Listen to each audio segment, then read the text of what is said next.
Destination weddings की बहुत प्रचलन है भारत में। जैसे कि सेलिब्रिटीज़ जो होते हैं वो भी विदेशों में शादी करने में काफ़ी बिलीव करते हैं।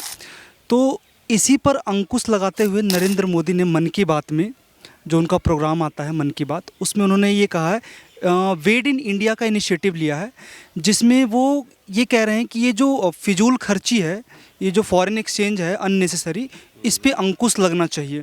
इस पर आपकी क्या टिप्पणी है? नहीं, देखिए, नरेंद्र मोदी जी ने ये बहुत ही अच्छी बात कही है। मतलब ये अत्यंत ही समझदारी वाली बात है, जिसमें कहते हैं ना, हींग लगे ना फिटकरी और रंग भी आए चोखा। मतलब इसमें ना किसी गवर्नमेंट को कोई निवेश नहीं करना, कुछ नहीं करना।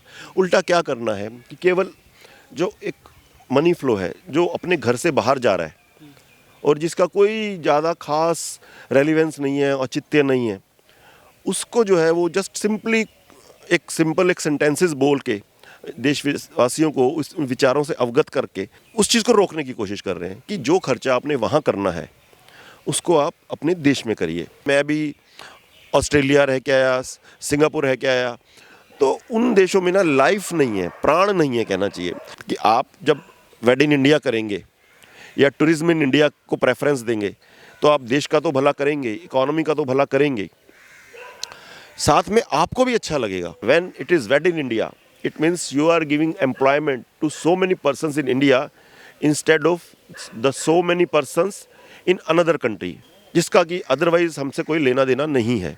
तो ये बहुत ही अच्छी बात है कि भाई हमारे जो देश के संसाधन हैं, हमारे ही देश के सिटीजन्स को, नागरिकों को, निवासियों को रोजगार देने के काम आए, हमारे ही देश के सिटीजन्स की भलाई में लगे।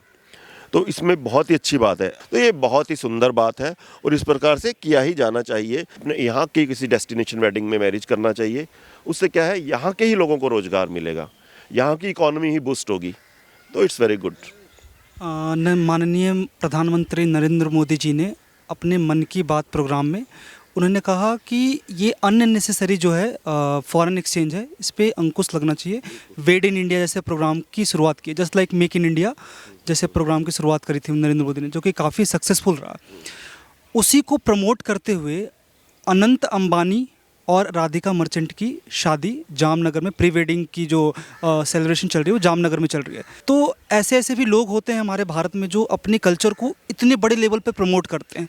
इसको आप कैसे देखते हैं? क्योंकि ये 1 लाख करोड़ का जो खर्च सालाना होता था, इस पर पूरी तरह से अंकुश लगाने का जो प्रोग्राम नरेंद्र मोदी ने वेड इन इंडिया के तहत स्टार्ट कर दिया है, इस पर आपकी क्या टिप्पणी? अब आप देख लीजिए, वो आदमी ऐसा है जिसको हम लोग नरेंद्र मोदी कहते हैं, जिस पे अब हम लोग अपनी जान छिड़कते हैं, जिसने हिंदुस्तान में ना नेताओं की डेफिनेशन को, परिभाषा को बदल दिया है। इनके जो भाई थे, कई भाई हैं नरेंद्र मोदी जी के, वो अभी भी छोटी छोटी नौकरियां कर रहे हैं, बिजनेस कर रहे हैं, और मैंने तो यहाँ तक सुना है कि कोई कबाड़ का भी काम करता है इनका भाई। अब क्या सत्य है या नहीं, परंतु यह जरूर सत्य है कि नरेंद्र मोदी जी ने अपने किसी भी रिश्तेदार को 1 रुपये का भी जो फ़ायदा है नहीं दिया। उल्टा लगभग 45 लाख रुपये जो ये इनकी जो सैलरी जुड़ी थी as a chief minister of Gujarat, ये भी जो है जाने दिल्ली में आने से पहले, प्रधानमंत्री पद संभालने से पहले, वो वहाँ अपने स्टाफ जो से माली, ड्राइवर, नौकर, उन सब की बेटियों की शिक्षा और विवाह के लिए दान कराए। और उसमें सभी धर्म के लोग थे, उन्होंने कोई ये नहीं भेदभाव किया जैसा कि इनके ऊपर और भाजपा के नेताओं पे झूठे आरोप लगाए जाते हैं कि वो केवल हिंदू धर्म को देखते हैं। अब आप देखिए, मुकेश अंबानी जी हिंदुस्तान के सबसे धनवान व्यक्ति हैं और वर्ल्ड में भी वो जो शुरू के 10 है उनमें इनका नंबर आता है। चाहे तो वो कहाँ नहीं वो ऑर्गेनाइज कर सकते। जो अपने सबसे छोटे जो लड़का, उनकी जो मैरिज है, विवाह है, उसे चाहे तो वो कहीं पे भी सेलिब्रेट कर सकते हैं, ऑर्गेनाइज कर सकते हैं, परंतु उन्होंने हिंदुस्तान को चुना। और मैं इस बात को मानता हूँ कि जो नरेंद्र मोदी जी ने बारंबार जो संदेश दिया है, डायरेक्टली और डायरेक्टली कैसे, मन की बात में स्पष्ट बोल के, इनडायरेक्टली जैसे लक्षद्वीप की यात्रा करके, जिससे आप देख लीजिए मालदीव्स, उसकी इकॉनमी ही बैठ गई है।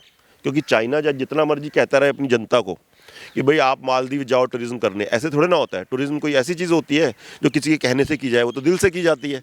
तो वो कोई असर नहीं हुआ। अभी देखिए वहाँ की सरकार डगमगा रही है। मेरे हिसाब से तो जैसे मोदी जी ने जब बार बार ये संदेश दिया कि वेड इन इंडिया वाला, उसके कारण वो ये कर रहे हैं। और ये मैंने बोला बहुत ही सुंदर बात है। वो चाहें तो वो क्या नहीं कर सकते। वो तो कोई द्वीप खरीद के उसमें अपने बेटे की शादी कर सकते हैं। 10,000 क्या, वो 1 लाख करोड़ रुपया भी खर्च कर सकते हैं शादी पर, परंतु उन्होंने क्या चुना है, गुजरात के जामनगर को।